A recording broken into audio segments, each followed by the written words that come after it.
Magandang umaga po sa inyong lahat. Minasang, magandang umaga diyan ako te.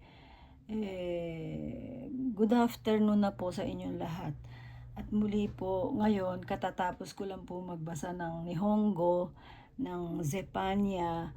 Ngayon naman po ay sikapin kong mabasa ang Zephaniah chapter 1 hanggang 3 kasi po ito po mga kapatid, mga kaibigan, mga kapwa ko, mga kakilala ko, saan-saan man kayong parte ng mundo naroroon ay almost 2 weeks na po itong Zephania o 1 week na inuudyok sa akin na hindi ko lang siya nababasa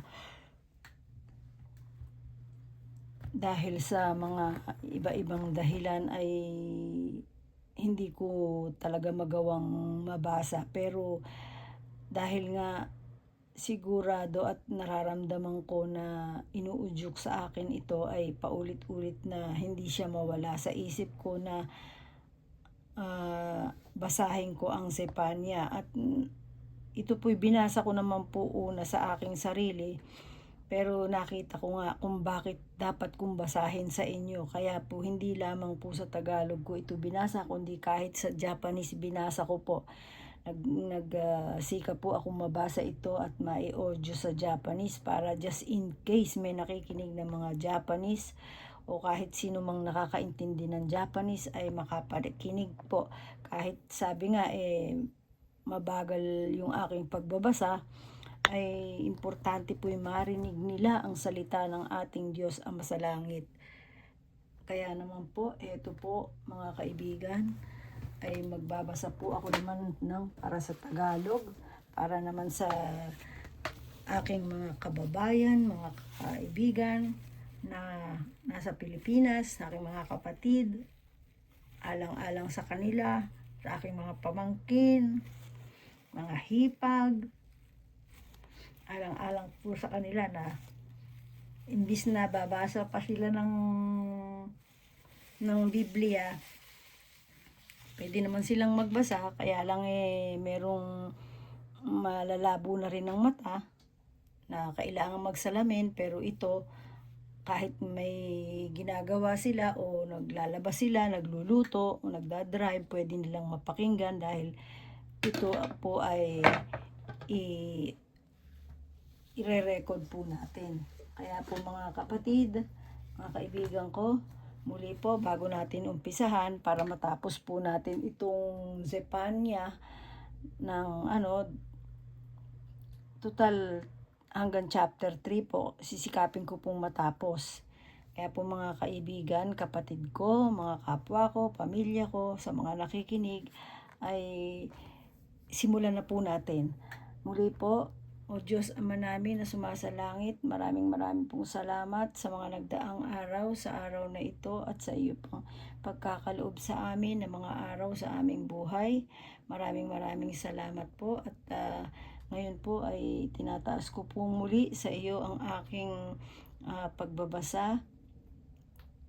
At sa ngalan po ng aming Panginoong Hesukristo, ako po'y nananalig, ang iyong banal na Espiritu ay papangunahan mo po kami sa aming pagbabasa upang ang lahat din po na makarinig nito ay maintindihan nila.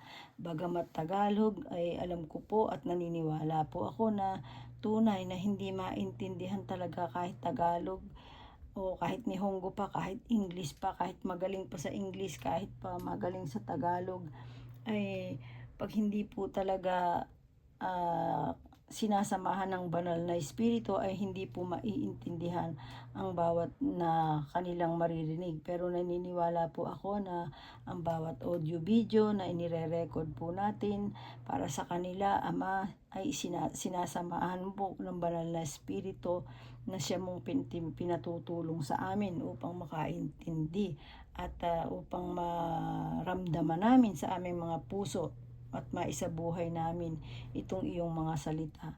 Kaya po, O blessed Father God in heaven, which are in heaven, our Father God, Yahweh El Shaddai, Abba, Father God, Jehovah, in the name of our Savior Jesus Christ, our King, and by the presence of your Holy Spirit, Father God, tinataas po namin muli ang aming babasa at gabayan mo po kami at naway maunawaan naming lahat ang iyong ipapahiwatig sa amin at ipaalam na iyong mga salita at nawa po ay maintindihan namin ito at maisabuhay namin sa araw-araw. Salamat po at inaangkin po namin ang iyong banal na espiritu ay nasa amin, aming mga puso, sa aming mga piling, sa aming mga kung saan man kami naroroon ay kasama namin ang iyong banal na espiritu upang ipaalam at ipaunawa sa amin ang lahat ng iyong kalooban.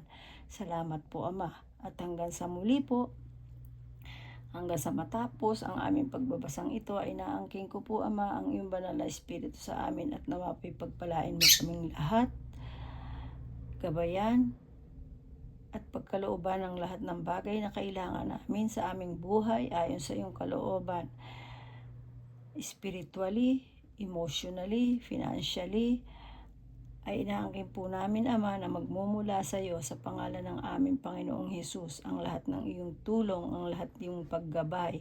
Salamat po, lalong-lalo na po ang kapayapaan ng aming mga puso at isip sa araw-araw. We praise you, Father God, in the name of our King and Savior Jesus Christ. Amen. Thank you po. Naku, ito na naman po, nanggugulo na naman po yung aking tingnan nyo po, ayan, naku, nanggugulo na naman, sabihin mo nga, sabi mo, Mami, boses ni Mami, napagod na yata sa pagbasa, ayun, good afternoon everyone, ito po ako, nanggugulo na naman ako kay Mami, ayun hello everyone, good afternoon. Nanggugulo po ako sa pagbabasa ni Mami, pasensya na po. Yan po, tingnan nyo nga po, ayan tingnan nyo, napakalambing po lambing-lambing ng aking baby. Baby girl ko po ito baby girl, 1 year old po yan. Mababasa si Mami ha? Mababasa si Mami ha? Okay, ha? Para sa atin, para sa kanila, para sa kanilang pamilya, at para sa kanilang buhay sa araw-araw, kailangan natin, we need to read the Bible, our Father God in Heaven's Word. Okay? Okay. Okay, hi. Diyan ka muna sa ulo ko. Okay po, muli po, at ito ang panimula po sa Sepania. Nakalagay pa po sa akin dito sa Sophonias. Palagay ko po ito Spengo po yata itong Sophonias. Bagay po, ito pong aking libro na to, bagamat matandang libro na, matagal na may English, may Tagalog, may Spengo. Kaya, tayo na pong magbasa. Panimula, si Propeta Sophonias ay nangaral ng huling bahagi ng ika-7 siglo BC. Marahil ay sa panahon ng 10 taon bago gumawa ng mga pagbabagong pangrelihiyon. Si Haring Hosayas noong taong 621 BC. Ang aklat na ito ay naglalaman ng mga kilalang paksa ng mga propeta gaya ng bantang kapahamakan at pagkawasak ng Huda bilang kaparusahan sa kanyang pagsamba sa mga Diyos-Diyosan. Parurusahan din ng Panginoon ang ibang bansa. Yan, maliwanag po, Bagaman ang Jerusalem ay napahamak na, muli itong manunumbalik pagdating ng panahon at pananahanan ng mga taong mapagpakumbaba at matuwid. Ayan po, maliwanag, Nakalagay po dito, maliwanag na maliwanag. Bantang kapahamakan sa pagkawasak ng Huda bilang kaparusahan sa kanyang pagsamba sa mga Diyos-Diyosan. Sa totoo lamang po nangyari na yan noong hindi pa tayo pinapanganak sa mundo. Hindi pa tayo sinisilang. Dahil galit nga ang Diyos number 1 sa mga taong sumasamba sa Diyos-Diyosan. At alam niyo naman po na ipinaliwanag ko din sa aking yung sa ibang audio ko na ang Diyos-Diyosan, number 1 na sinasabing Diyos-Diyosan, yung mga rebulto, yung mga ginagawa natin na inihuhugis natin o hinugis ng kamay ng tao. Halimbawa, si Virgin Mary, hinugis ng kamay ng tao. Si Jesus Christ, hinugis ng kamay ng tao. Si San Jose, San Pedro, bago dadasalan nyo, luluhuran nyo, lalagyan nyo ng bulaklak, aalayan nyo, papanalanginan nyo. Number 1 pong galit na galit ang ating Diyos dyan. Kasi po yan ang Diyos-Diyosan noon na kasalanan ng mga Israel, kung bakit pinarusahan ng mga taga-Israel noon. Kaya ayan po, nung ang pumalit na po na hari ay si Haring Josiah, isa po itong hari na to sa gusto ko dito sa karakter sa Biblia dahil siya po yung haring talagang nung naging hari siya, pinanindigan niya po ang pagwasak ng mga rebulto at ang mga pag-alis ng mga pagsamba-samba sa mga ganyang Diyos-Diyosan. At saka ang Diyos-Diyosan po na iba ay hindi lang yung rebulto. Yan po unang-una na yung mga rebulto. Ito po ay yung mga luho natin sa buhay, yung mga taong iniidolo natin bago halos mamatay-matay sa pag-idolo sa tao, kapwa niya tao.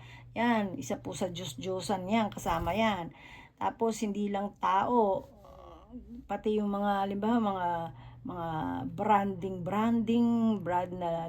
na mga kung ano-anong bag, kung ano-anong mga gamit, na mga branded, kung ano-anong mga sasakyan na branded, yung mga ganyan. Isa rin po yan kasama sa Diyos-Diyosan. Kasi po, dinidiyos po natin ang mga bagay na ating yung tawag dyan, yung halos magpakamatay tayo para lang magkaroon tayo, ganun. Yun po yung mga bagay na kasama sa Diyos-Diyosan. Kaya po, hindi lamang po, unang-una na po yung rebulto, pero hindi lamang po yung rebulto. Pero number one na ayaw ng Diyos nga, ay yung rebulto na sinasamba ng tao. Tapos, yung mga material na bagay na halos nakalimutan na ang Diyos para lang doon sa material na bagay na yon. Mga ganun pong bagay ba. Tapos, dahil sa mga kanilang iniidolong tao, nagpapakamatay sa pagpunta, sa pag-attend, pagpanonood, pero sa pagsamba sa Diyos, 1 oras nga lang, hindi pa makatagal. Yun, yung mga ganung bagay po, kasama po yan sa mga Diyos-Diyosan na sinasabi. Kaya po, gagalit ang Diyos natin. Ayan parurusahan din ng Panginoon ang ibang bansa. Napakaliwanag po niyan. Parurusahan din ng Diyos ang ibang bansa. At saka yung isa pa po sa Diyos-Diyosan ngayon na nangyayari sa tao, yung pera. Nagpapakamatay, gumagawa ng kasamaan, at kung ano-anong bagay ang ginagawa sa kapwa dahil lang sa pera, dahil lang sa mga posisyon. Yun, yung mga ganun, isa sa po sa tinatawag yun at isa sa kasama sa Diyos-Diyosan yun. Kaya po, hindi lamang po rebulto ang Diyos-Diyosan. Maraming bagay po yan. Kung meron tayong karunungang nagmumula sa Diyos na ipinapaliwanag sa atin ng banal na Espiritu. Kaya po ganun kahalaga ang banal na Espiritu ng Diyos sa ating pagbabasa at pakikinig ng Biblia. Kaya nakita nyo naman, kailangan nating manalangin bago tayo magbasa. Para po ang banal na Espiritu po ang siyang manguna sa atin. Kahit man saan kayo naroroon, maliwanag nyo pong maiintindihan kapag bukal sa puso nyo na makikinig kayo. At isa sa puso nyo ang tinig ng Diyos. Kasi alam nyo po, nagbabasa lang po ako, pero ang Diyos ang nagpapahatid sa inyo niyan. Ang banal na Espiritu ang nagpapaliwanag sa inyo. Kaya po, ayan, maliwanag na maliwanag. Di po ba? Parurusahan din ng Panginoon ang ibang bansa. Kaya hindi nyo po ba nakikita yung nangyayari sa ating bansa? Hindi lang sa Pilipinas. Hindi lang dito sa amin sa Japan, hindi lang kung saan saang lugar. Nakita nyo, katunayan po yan at nasusulat po sa Biblia mismo na kapag natatakan na ng anghel ng Diyos ang mga hentil at nakumpleto na, may 4 na anghel po ang buong mundo na nakapwesto sa 4 na sulok ng daigdig. May 4 na anghel po dyan. Kapag nakumpleto na, andyan na po ang pagwasak ng mga bansa, pagdating ng mga kalamidad, paglindol. Hindi nyo ba napapansin? Nangyayari na po yan. Kasi kumpleto na po ang mga hentil na natatakan ng pangalan ng Diyos. Kaya po, nangyayari man yung mga ganyang kalamidad, alam po ng anghel at nakikita nila ang mga taong may pangalan ng Diyos sa kanilang mga noo. Kaya po, hindi po ba kayo nagmimithi? O baka nga kayo rin, isa na kayo sa may tatak ng pangalan ng Diyos sa noo. Bakit? Kasi Diyos ang tumatawag sa inyo po para makinig ng kanyang salita. Kasi ang Diyos po, nakikita po ang ating pamumuhay. Kung tayo ba'y namuhay ng mabuti nung tayo'y kabataan hanggang ngayon, na kahit tayo'y inaapi, na kahit tayo naargabyado, hindi tayo nanlamang, hindi tayo gumawa ng masama sa kapwa, o gumawa man tayo ng hindi natin sinasadya pero tayo'y nagsisi. Ang Diyos po nakikita yan. Kaya po, ang Diyos mismo ang tumatawag sa inyo para mapakinggan nyo pa ang kanyang mga salita na gusto niyang ipaalam sa inyo. Ganun po. Kaya po, ayan, pinasa ko po, maliwanag. Kaya muli po, ito naman po ang nilalaman, ang araw ng paghatol ng Panginoon, ang kapahamakan ng mga karatig bansa ng Israel. O ano po ba'y karatig bansa ng Israel? Sino po ba yung mga naglalaban ngayon? Di po ba yung mga Syria, Palestina, Israel, Gaza, di po ba? Yan po, maliwanag na maliwanag. Hindi na po, wala pong pagdududa. Kasi hanggang ngayon ay nangyayari pa rin. Bakit? Ano po ang kasalanan? Ayan po, nakalagay. Dahil sa mga pagsamba sa mga Diyos-Diyosan. Hindi lamang po Diyos-Diyosan. Yung taong kanilang pinapaniwalaan, akala nila ay makapangyarihan.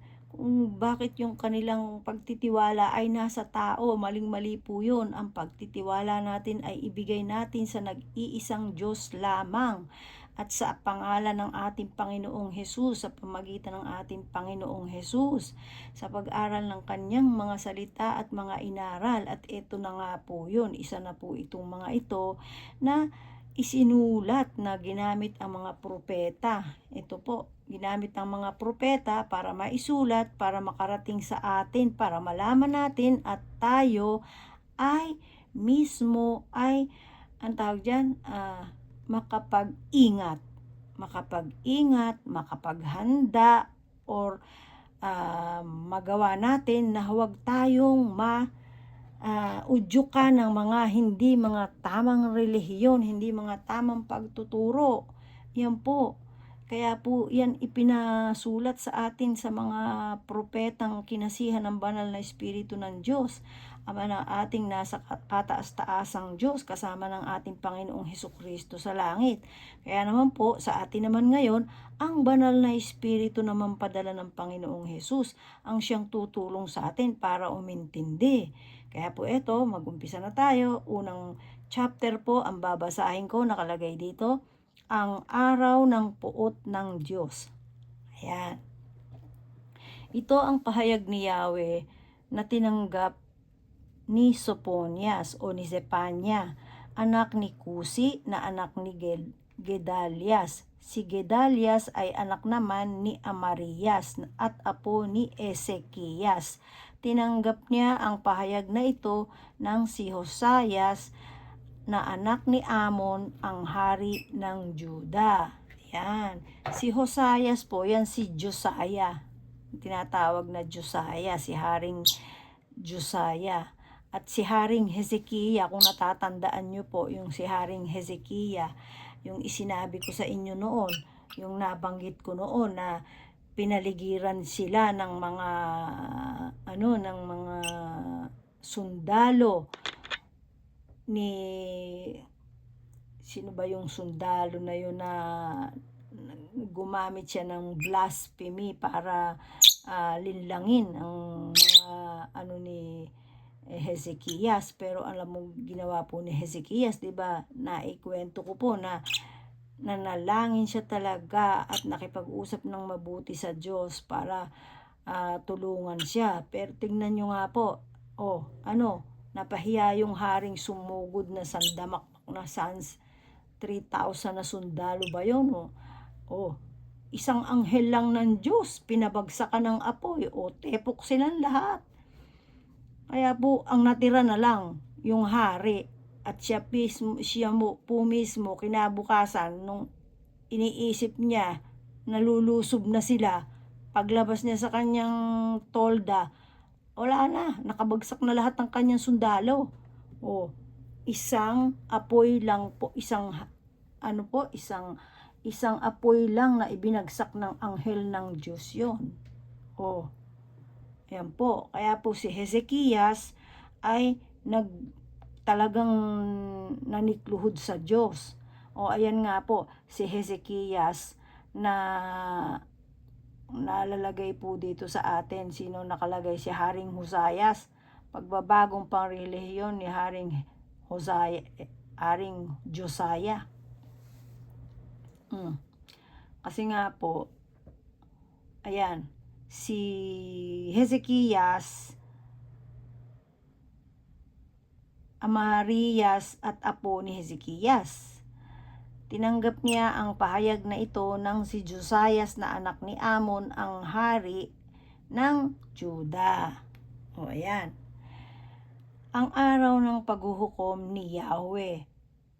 Yahweh po ang ating Diyos Ama. Sa salitang Hebreo, Yahweh El Shaddai, our Father God Almighty. Yun po ang ibig sabihin ng Yahweh El Shaddai. Our Father God, Yahweh El Shaddai is our Father God Almighty po in English. Ayan. Ang araw ng paghuhukom ni Yahweh. Lilipulin ko ang lahat ng bagay sa balat ng lupa, sabi ni Yahweh.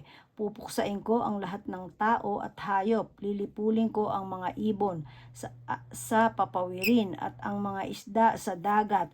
Ibabagsak ko ang masasama. Lilipulin ko ang sangkatauhan sa balat ng lupa, sabi pa ni Yahweh. Pagbubuhatan ko ng kamay ang Huda at lahat ng naninirahan sa Jerusalem. Lilipulin ko rin sa dakong ito ang mga nalabing sumasamba kay Baal. Sino po ba yung Baal? Yan po yung Diyos-Diyosan. At ang mga saserdoteng naglilingkod sa Diyos-Diyosan. Kabilang dito ang umaakyat sa kanilang bubungan at sumasamba sa mga bituin, ang mga taong kunway nanunumpa sa pangalan ni Yahweh, ngunit sa pangalan pala ni Malkam. Yaong mga tumalikod na kay Yahweh at hindi na sumasangguni sa kanya. Ito po kasing ibig sabihin na sa kabilang dako ang umaakyat sa kanilang bubungan at sumasamba sa mga bituin at mga taong kunway nanunumpa sa pangalan ni Yahweh, ngunit sa pangalan pala ni Malkam. Ito po yung inaano po nila yung kanilang kapalaran sa bituin, tapos nakikita nila sa langit na kung ano-anong ginagawa nila, akala nila ang Diyos, ganyan. Iniisip nila na ang sinasamba nila ay ang Diyos, ay hindi naman. Parang ang ribulto. Iniisip daw nila na ang Diyos ang sinasamba nila doon, pero hindi naman. Ayan po, maliwanag na maliwanag.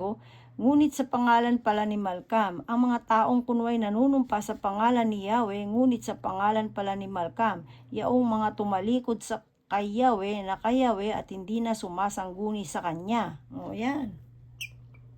Kasi po, ang sabi ng ating Diyos Ama sa langit ay manalangin tayo sa pamagitan ng Espiritu at katotohanan. Ayan, katulad po ng sinabi ko nung isang beses, ang Espiritu po ay yung sa ating puso, isipan at kaluluwa. Doon po natin kakausapin ang ating Diyos. Maninikluhod tayo. Yung tayo lang, yung alam natin na nandyan siya.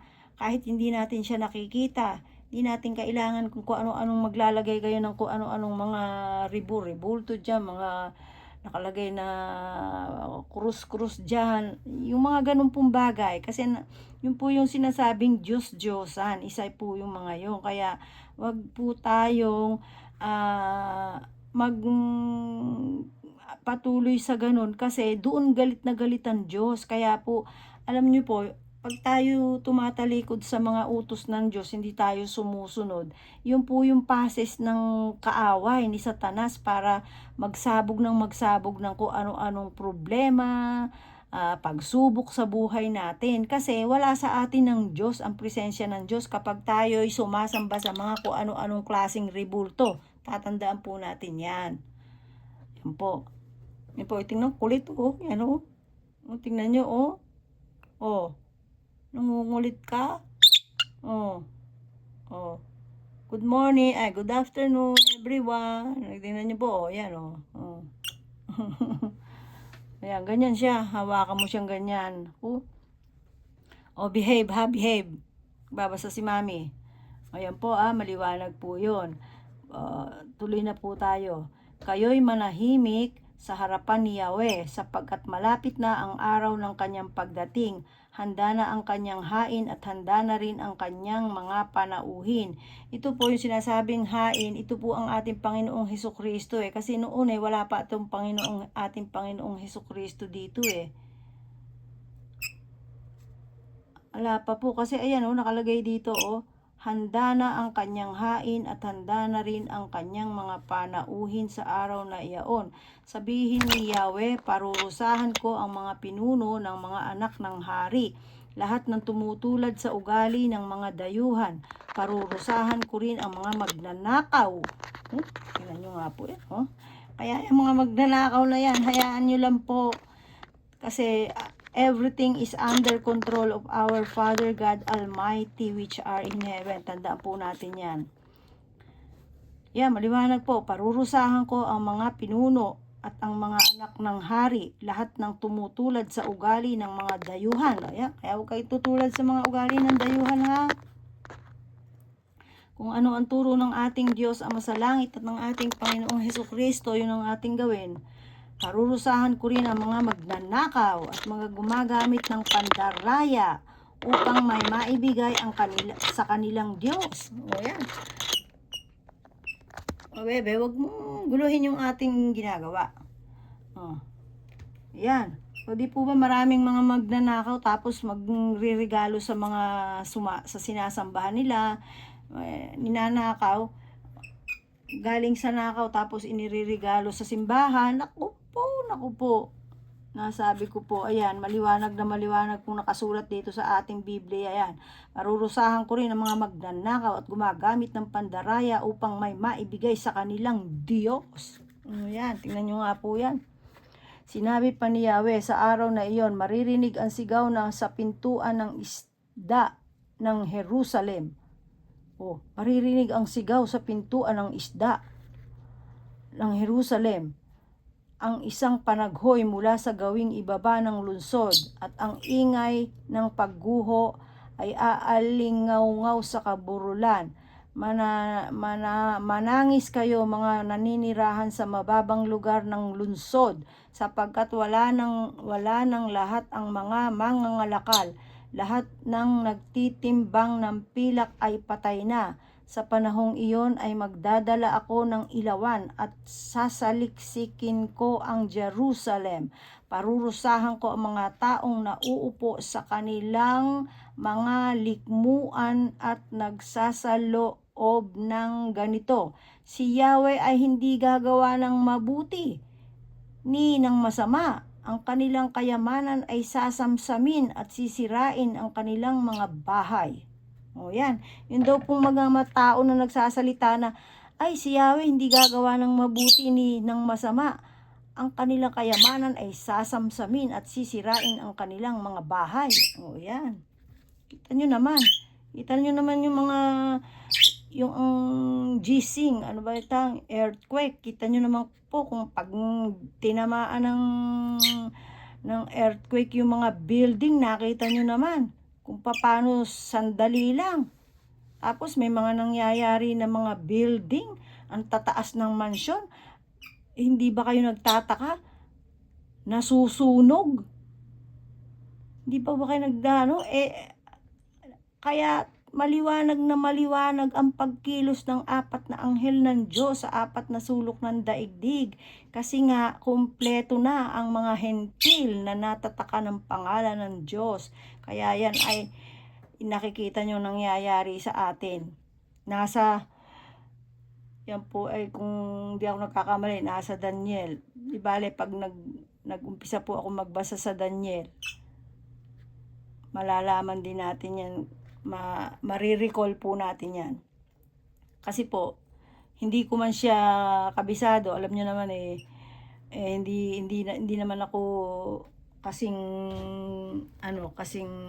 talino ni Brother Eli na ang galing ng Biblia, po. Yung pong mga verses, pero alam ko po kung saan ko nabasa. Naniniwala po ako at alam ko,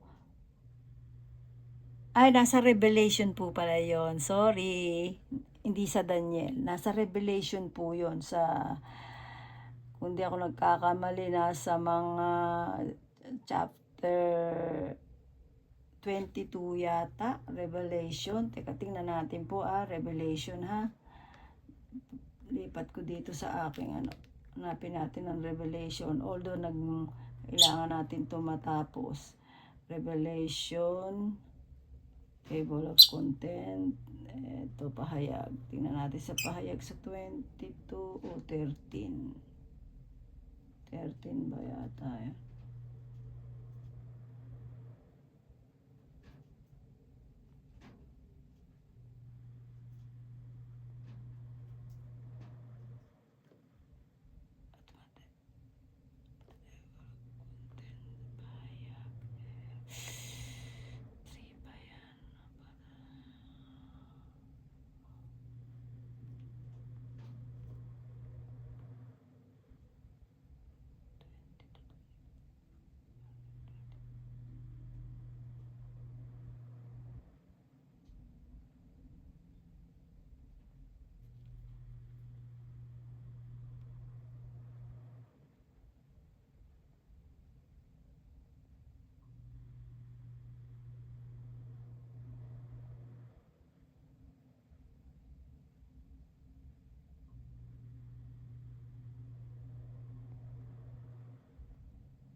Di bali po, hahanapin ko na lang po sa susunod. Balik po tayo sa dito. Po muna tayo dito, para po matapos natin. Importante nating matapos ito. Ito po, nasaan na tayo?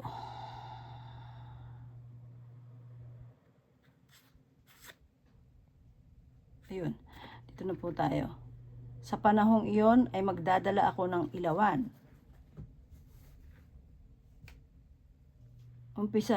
Ulitin ko po sa 10. Sinabi pa ni Yahweh, sa araw na iyon maririnig ang sigaw sa pintuan ng isda sa Jerusalem, ang isang panaghoy mula sa gawing ibaba ng lungsod, at ang ingay ng pagguho ay aalingaw-ngaw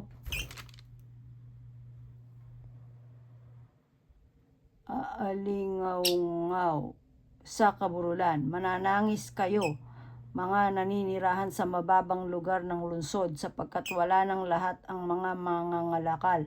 Lahat ng nagtitimbang ng pilak ay patay na. Sa panahong iyon ay magdadala ako ng ilawan at sasaliksikin ko ang Jerusalem.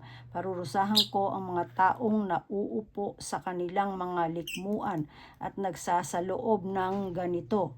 Si Yahweh ay hindi gagawa ng mabuti ni ng masama. Ang kanilang kayamanan ay sasamsamin at sisirain ang kanilang mga bahay. Magtatayo sila ng mga bahay ngunit di nila matitirhan. Magtatanim sila ng mga ubas ngunit di sila makakatikim niyon. Totoo naman po yan, di ba? Maraming bahay na paggawa ng bahay hindi natitirahan. Bili ng mga lupain hindi nagagawa, nakaimbak lang, nakatenga lang. Totoo naman po ito, mga nakasulat na salita ng Diyos. Malapit na ang dakilang araw ni Yahweh at mabilis na dumarating, kapaitan ng dulot ng araw na iyon. Ang matapang ay mapapaiyak ng malakas.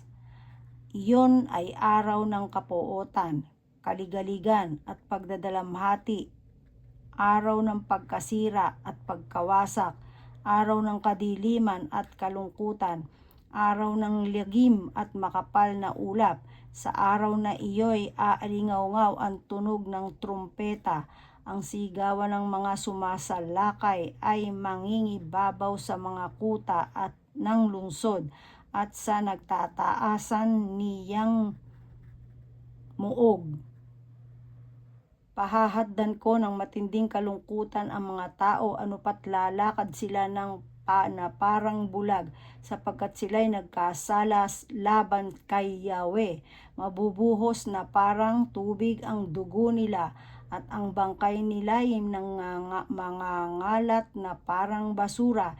Hindi sila maililigtas sa kanilang salapi o ganito. Sa araw na iyon ng puot ni Yahweh, matutupok sa apoy ang kanyang mapanibughong puot ang buong sanlibutan, sapagkat bigla niyang lilipulin ang lahat ng nananahan sa lupa. O di po ba, hindi nyo ba ano yung mga gera dito, gera doon, tapos yung mga tao na namamatay, halos nasa daan na lang, hindi na nakukuha, hindi na naililigpit. O di po ba nagdadaan ang mga bansa niyang, ilang bansa po, halos maraming bansa ang nakita nating ganyan. Sa mga bagyo, sa mga lindol, baha. O nakita nyo naman po. Kaya hindi po tayo dapat talaga, kung ano man ang nangyayari sa ating mundo ngayon, kapag tayo'y sumasa Diyos at nagtitiwala sa Diyos at namumuhay tayo ayon sa kalooban ng Diyos, sabi nga po sa Psalm 91, titignan mo lang yan, malalaman mo lang yan. At ikaw mismo, makikita mo yan na nangyayari sa iyong paligid. Ibig sabihin, sa bawat bansa, makikita mo yan. Habang napapanood mo sa TV, ganyan.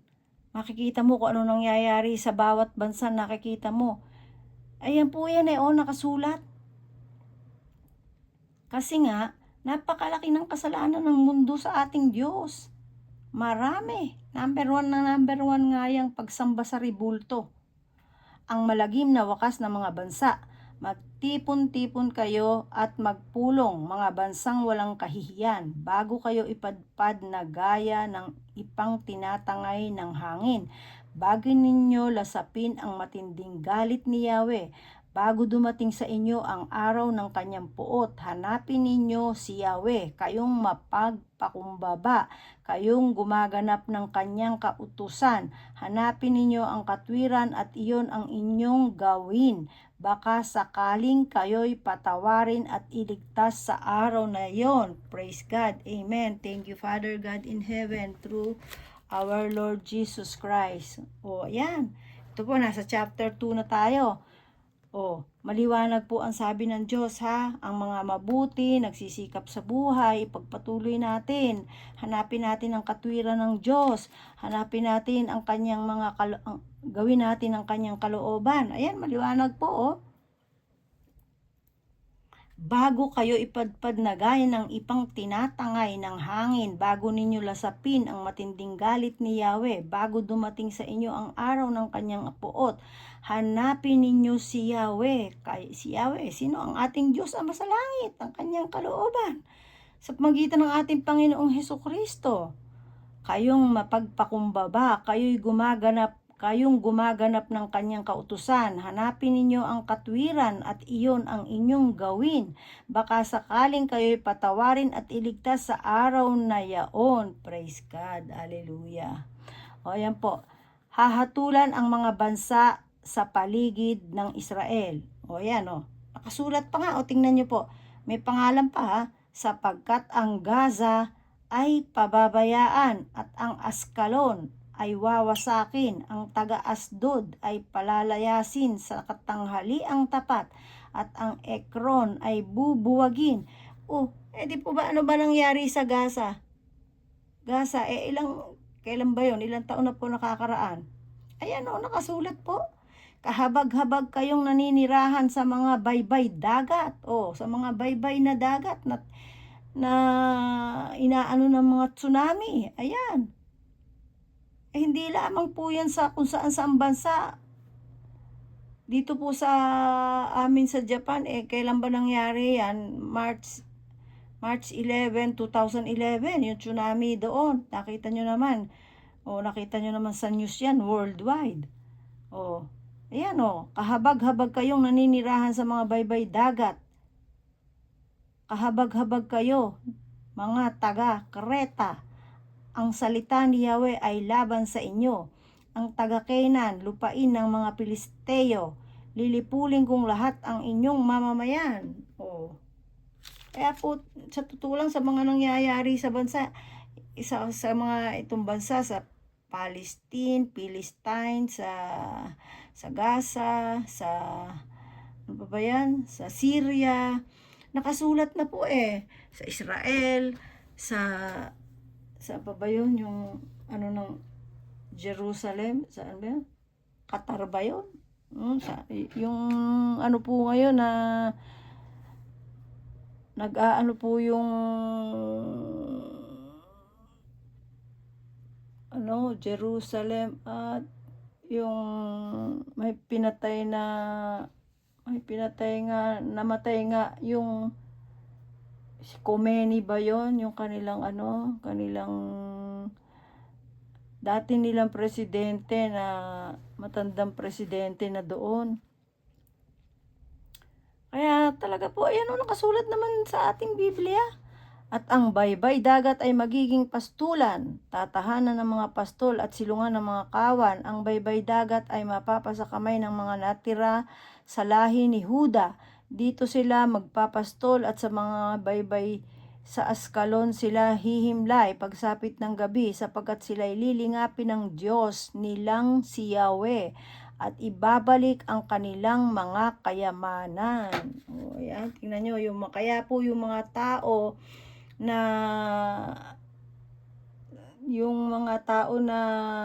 lalo na yung may giyera-giyera sa mga bansa nila, na mga taong talagang nananalig sa ating Diyos Ama na sumasalangit, na pinapakita po sa TV na handun sila sa ilalim ng lupa habang nagigiyera sa ibabaw ng kanilang lupa. Imagine nyo nga yun. Pero ano ang sabi ng Diyos? Tingnan nyo naman. Sapagkat sila'y lilingapin ng Diyos nilang si Yahweh at ibabalik ang kanilang mga kayamanan. Kaya po kung hindi sila magsasawa at hindi sila mapapagod talagang tumawag sa ating Diyos, tulad ng ginagawa natin, na pagsisikap natin na kahit mahirap sa buhay, sisikap tayong makasunod sa Diyos ayon sa kanyang kalooban. Hindi tayo gumagawa at hindi tayo sumasama sa mga masasama para lang kumita ng malaki, para lang magkaroon ng kung ano-ano sa buhay. Ay sinisikap natin na makapamuhay ng tama. Hindi po tayo malayo na sa nakasulat na ito, nalilingapin ng Diyos tayo. Oh. Sapagkat sila'y lilingapin ng Diyos nilang si Yahweh at ibabalik ang kanilang mga kayamanan. Narinig ko ang pangungutya ng Moab at ang panguuyam ng mga Amonita. Hinahamak nila ang aking bayan at sinasabing sasamsamin ang kanilang lupain. Kaya nga isinusumpa ko, sabi ni Yahweh, na makapangyarihan ang Diyos ng Israel, ang Moab at ang Amon ay mawawasak. Tulad ng Sodom at Gomora, ang lupain nila ay magiging tambakan ng asin, mawawasak at mananatiling ilang habang panahon. Lulusubin sila ng mga nakaligtas sa aking bayan at aangkinin ang kanilang lupain. O tingnan nyo nga po, hindi ba yung Sodom at Gomora na pinuksa ng Diyos? O, naging tambakan ng asin. Kasi naging asin yun. O, kasi po yung asin pang ano yan yung pang alis ng masamang espiritu yan Kaya po ginawa ng Diyos na asin yung lugar na yon para mawala yung sobrang sama ng nanirahan doon. Ito ang ibubunga ng kapalaluan at ng pahamak nila sa paghamak nila sa bayan ni Yahweh na makapangyarihan. Kaya po sa totoo lang tayo, huwag po tayong matakot dahil tayong mga sumusunod sa ating Diyos Ama sa langit, nagsisikap mabuhay, kahit hirap tayo sa buhay, sinisikap nating makinig at pag-aralan ng salita ng ating Diyos at isabuhay. Haya naman po, nakalagay po ang pangako ng Diyos. Ito ang ibubunga ng kapalaluan ng mga paghamak nila sa bayan ni Yahweh na makapangyarihan. Ipaglalaban po tayo ng ating Diyos. Katatakutan nila si Yahweh kapag winasak niya ang mga Diyos-Diyosan at sa kanya sasamba ang lahat ng bansa sa kanilang lupain. Kayong mga Etiope ay masasawirin sa aking tabak. Sa kapangyarihan ni Yahweh ay wawasakin ang Assyria. Ibabagsak niya ang Ninibe at ito'y matutulad sa ilang. Mananahan dito ang lahat ng uri ng hayop at erizo at ang pelikano ay magpupugad sa mga sirang haligi. Huhuni sa bintana ang kuwago, gayon din ang uwak sa may pintuan, sapagkat malalantad ang mga patibaying sedro. Ito ang dating masayang lungsod na walang kinababahala na buong kapalaluang nagsasabi, wala nang hihigit pa sa akin. Ayan, isa po si Haring Nabucodonosor dito Itong inangkin niya lahat ng magandang pangyayari sa buong kapaligiran niya. Inangkin niyang siya kahit binigyan na siya ng babala ng Diyos sa pamagitan ng ating propeta Daniel. Yan po. Dahil una binigyan siya ng babala, sinabi ni Daniel kung ano gagawin sa kanya ng Diyos pag hindi siya umayos.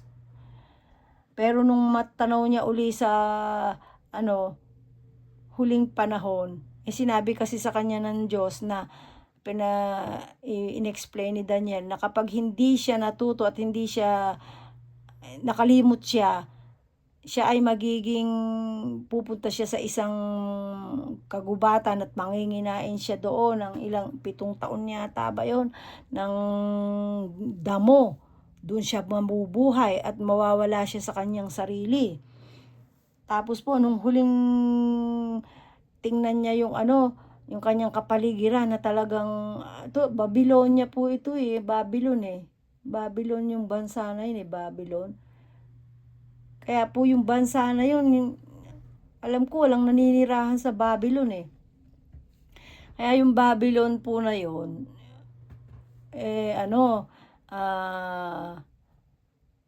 tawag dyan,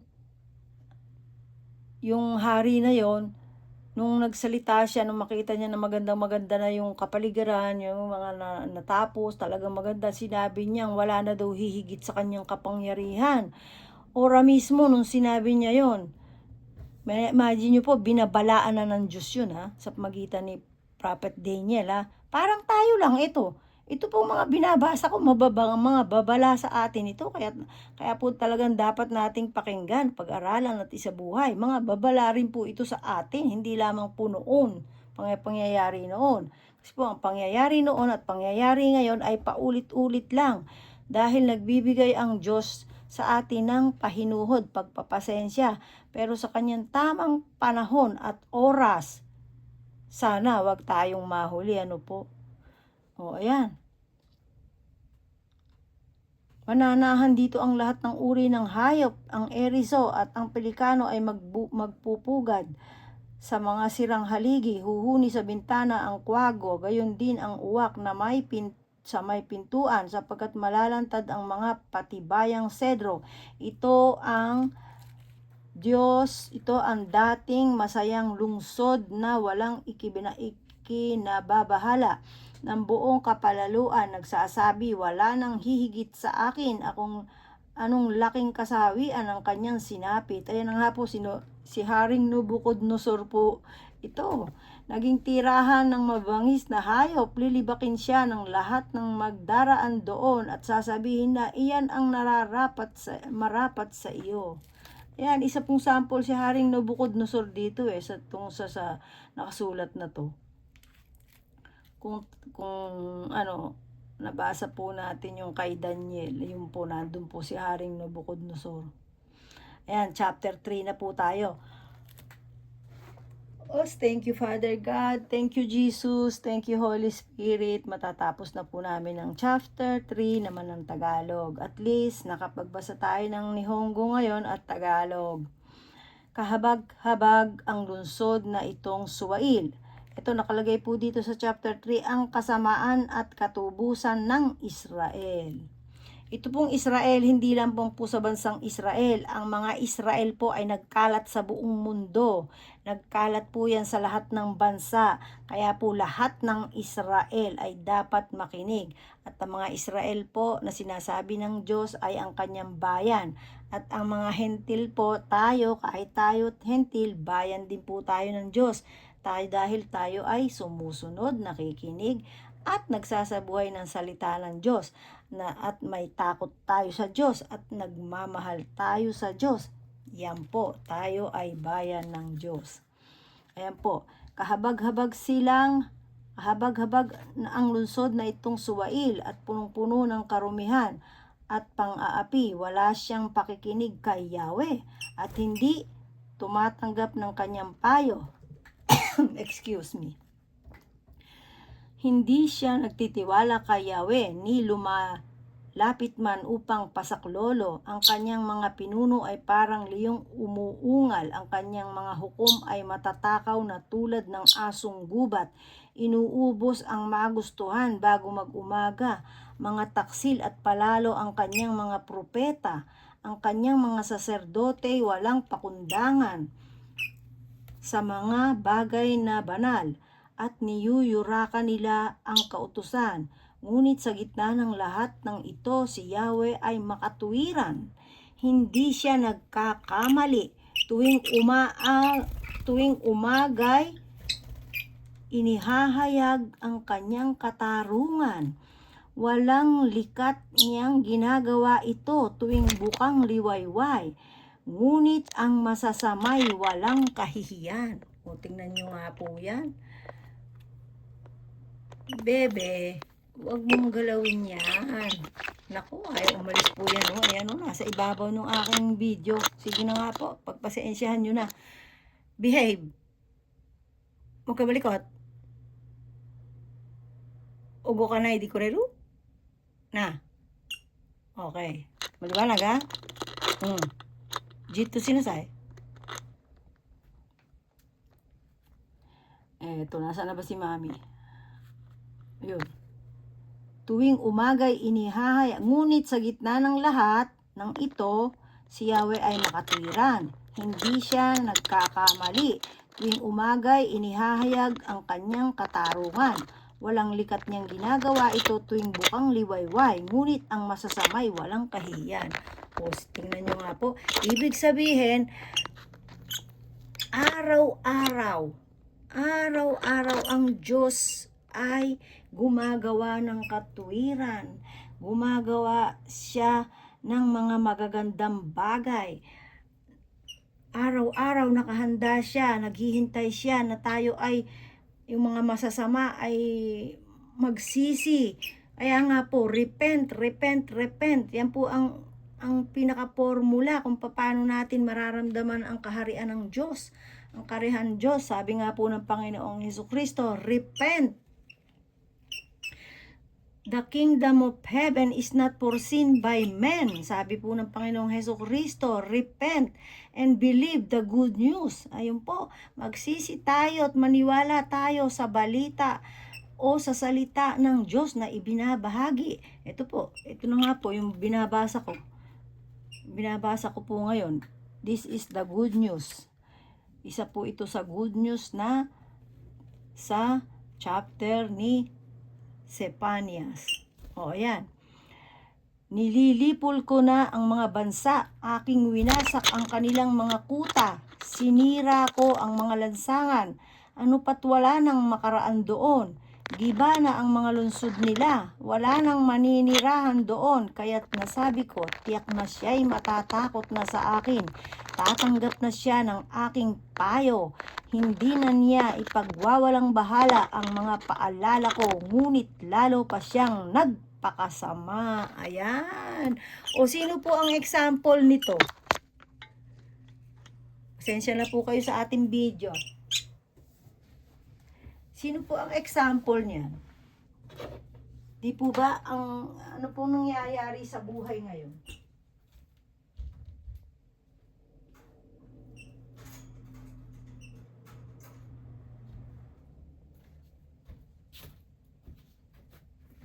Sino po example niyan? Na eto oh. Nilipol ko na ang mga bansa, aking winasak ang kanilang mga kuta, sinira ko ang mga lansangan, ano pat wala nang makaraan doon. Giba na ang mga lungsod nila, wala nang manirahan doon, kaya't nasabi ko, tiyak siya'y matatakot.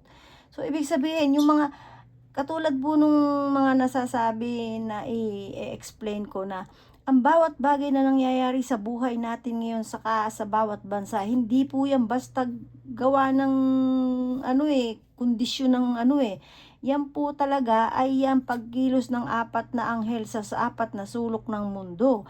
Kasi yan ay mismong nasusulat na kapag kumpleto na ang mga hentil na tinatakan ng pangalan ng Diyos sa noo, ay saka aatake yung apat na anghel na nasa apat na sulok ng daigdig. At kanilang, yung apat na anghel po na yon, yung may hawak ng tubig, ng hangin, ng apoy. Kaya nakita nyo naman kung anong nangyayari sa bansa. May nasusunog, na binabaha, nililindol. Ayan ako, napakalaking kaliwanagan po yan. Kahit hindi nyo nababasa, pero ngayon naririnig nyo po, ayan. Makikita nyo na nangyayari talaga. Kaya naman po, nakalagay dito, kaya nasabi ko, tiyak na siya'y matatakot na sa akin. Tatanggap na siya ng aking payo, hindi na niya ipagwawalang bahala ang mga paalala ko. So, maliwanag po na yung mga nangyayari ay pang-alala pa rin sa atin ng Diyos yan. Lalo-lalo na sa mga nakakataas, paalala ng Diyos yan. Yung mga nangyayaring baha, lindol, ayan o. Kasi, pinapaalalahanan niya para matakot. Pero ano po ang sabi dito? Sabi ng Diyos, hindi na niya ipagwawalang bahala ang mga paalala ko. Oh, tingnan niyo po, matitindi na yung mga nangyayari. Pero ano ba nangyayari sa mga nakakataas? Nababahala ba? Ngunit lalo pa siyang nagpakasama. O, diba? Kaya't hintayin ninyo ako, sabi ni Yahweh, hintayin ninyo ang araw ng aking pag-uusig, sapagkat ipinasya kong tipunin ang mga bansa at mga kaharian upang ibuhos sa kanila ang aking galit. Naku. Yan. Kaya't hintayin ninyo ako, sabi ni Yahweh. hintayin ninyo ang araw ng aking pag-uusig, sapagkat ipinasya kong tipunin ang mga bansa at mga kaharian upang ibuhos sa kanila ang aking galit, lahat ng init ng aking galit, sapagkat matutupok sa apoy ng aking naglalatang na puot ang lahat ng nasa lupa. Yan, maliwanag po. Maliwanag pa sa sikat ng araw, maliwanag pa sa ilaw na nakatapat ngayon dyan, ang nakasulat. Ano po? Di po ba? Ayan po, binabasa ko sa inyo ang lumang Biblia. Kasi po, sa ibang Biblia na marami na pong erroneous, marami ng pinalitan. Pero, pagamat marami ng pinalitan, kaya napaka-importanting meron tayong talagang dating Biblia para na i-compare natin, at number 1 mahalaga, kasama natin ang banal na Espiritu ng Diyos para tayo mismo ay pangunahan at i-explain sa atin ang bawat bagay para maintindihan po natin. Ayan po.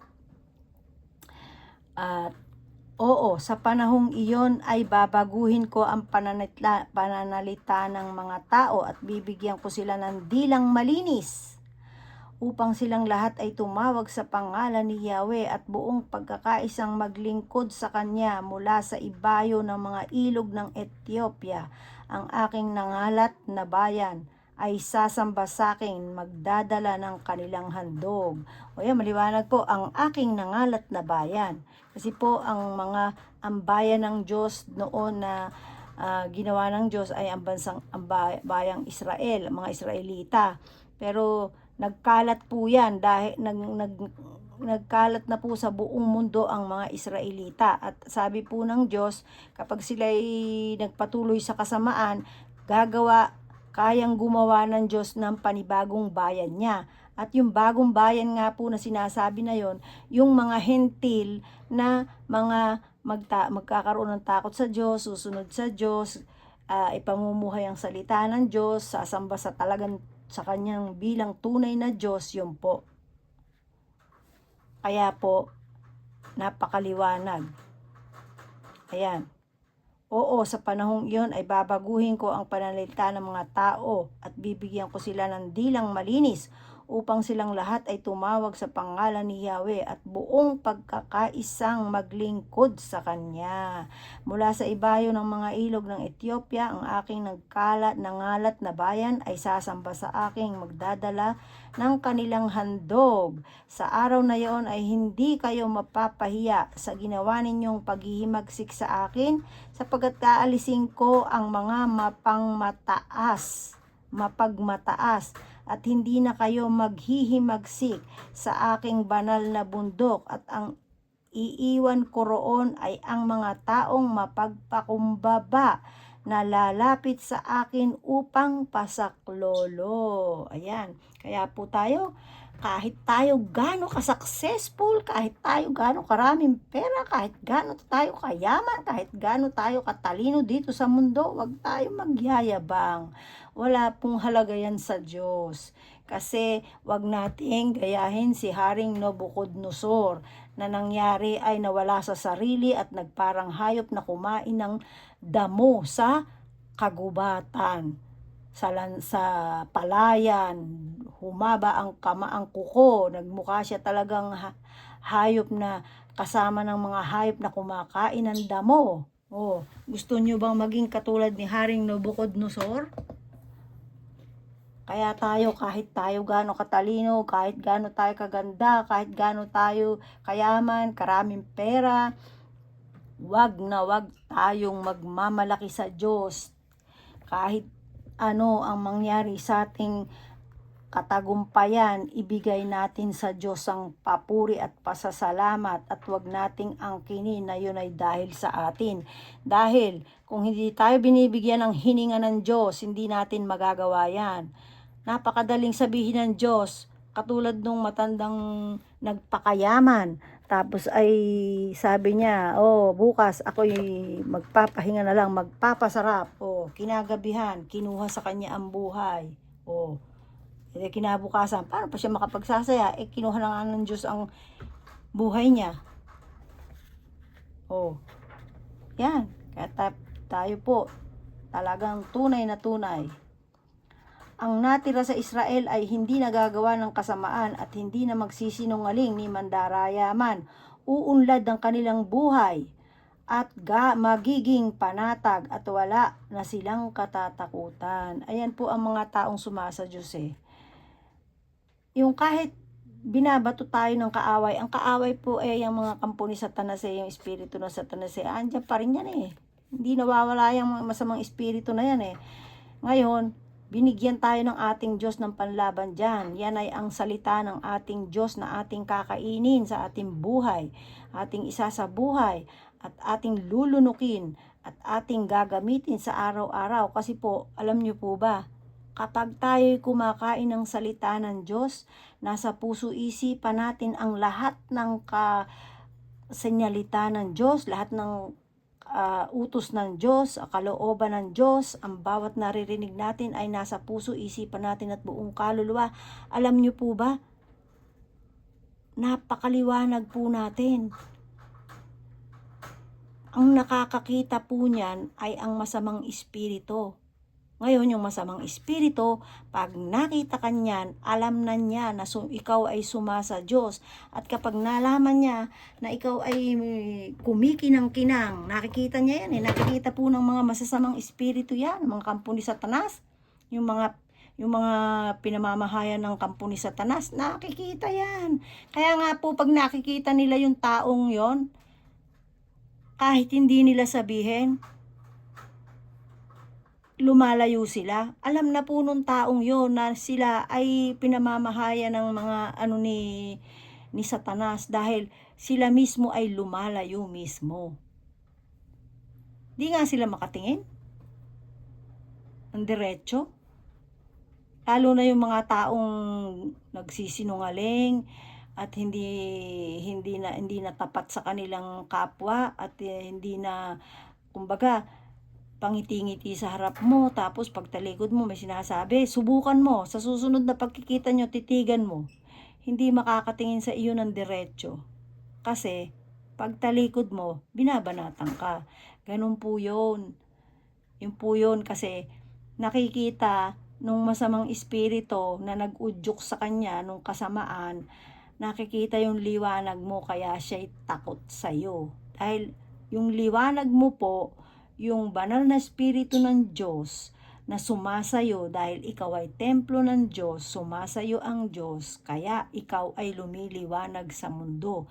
Kaya yung mga taong sumusunod sa Diyos, nagbibigay ng aral, nagsisikap makasunod kahit sa hirap ng buhay, nagsisikap sila na magawa nila yung kalooban ng Diyos na pinapagawa ng Diyos.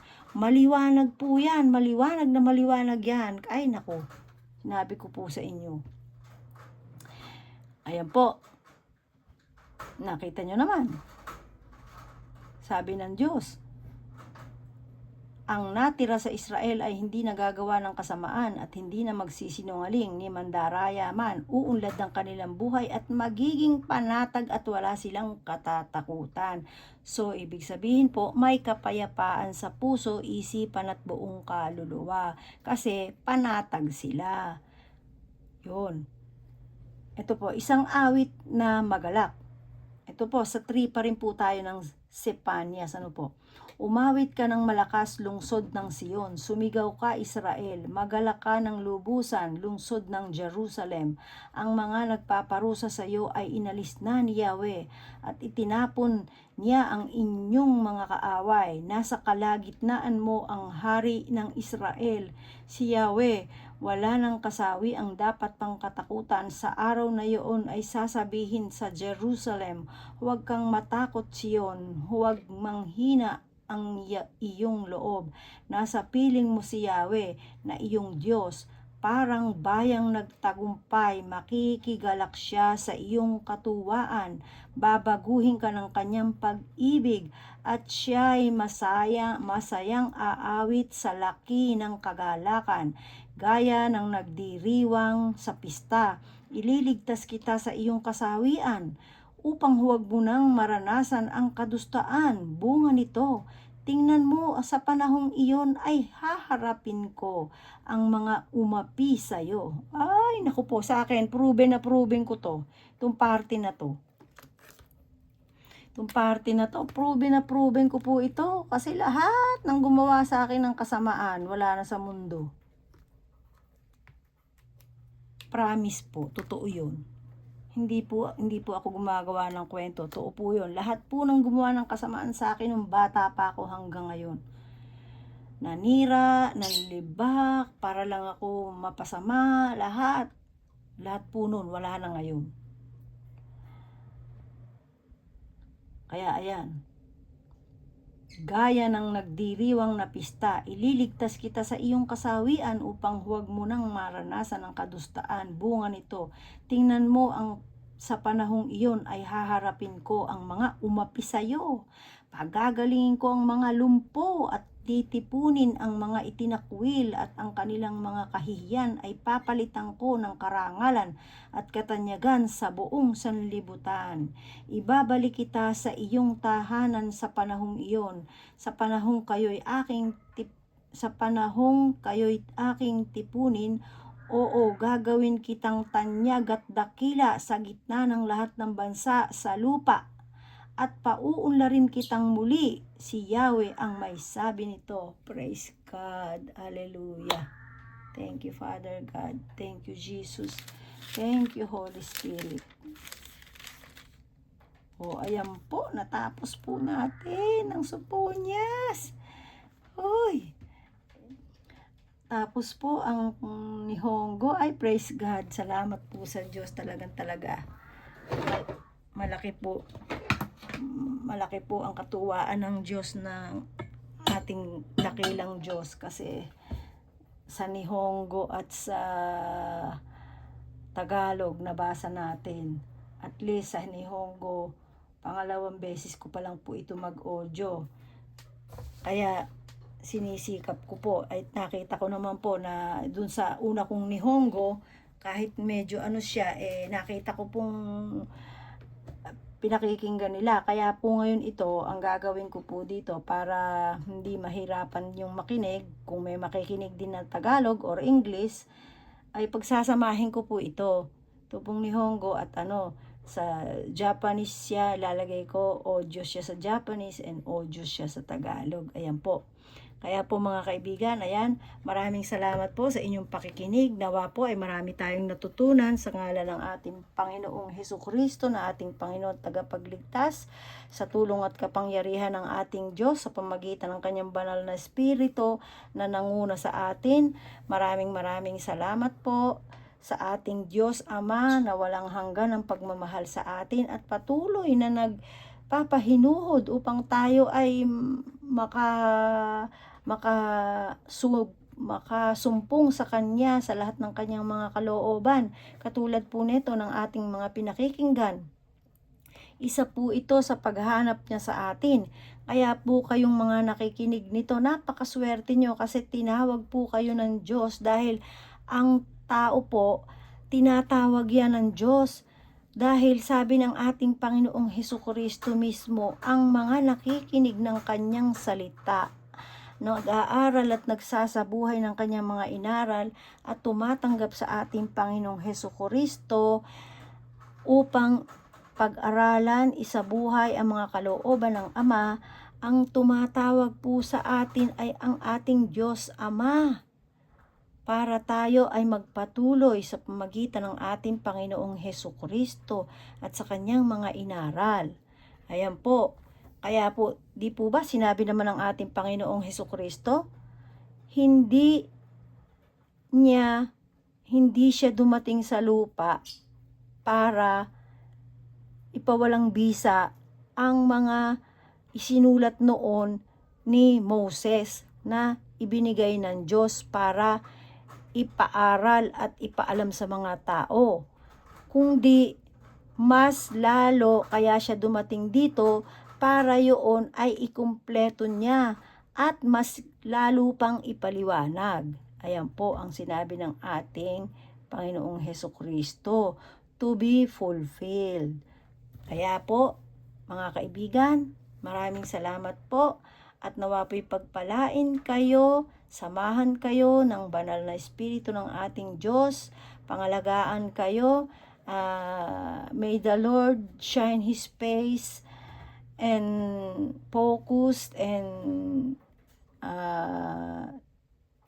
take care of all of you, saan man kayo naroon, whether Japanese, Pilipino, Amerikano, o kung saan-saan man pong bansa. Patnubayan kayo at i-blessed kayo. May the Lord God, our Father God Almighty, our Father God Jehovah, our Yahweh El Shaddai, ay pagpalain po kayo at i-bless saan man kayo naroroon. At kainin po natin lahat ang ating mga napag-aralan. Ipasok natin sa ating puso, isipan at ilagay natin sa ating buong katawan, isabuhay natin para po tayo ay maging maliwanag at upang tayo mismo ay layuan ng masama. Salamat po mga kapatid at muli po hanggang sa muli ang inyo pong kasister, kabrother, kapatid sa ating Panginoong Hesukristo. Pagpalain po kayong lahat. May the Lord God, our Father God in heaven, be upon you all, and His presence, and the Holy Spirit that He sent us.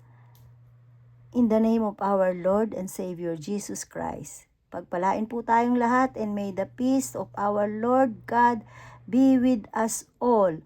Amen and amen po sa ating lahat. Ang lahat po ay magsabi ng amen. Maraming salamat po. Hanggang sa muli.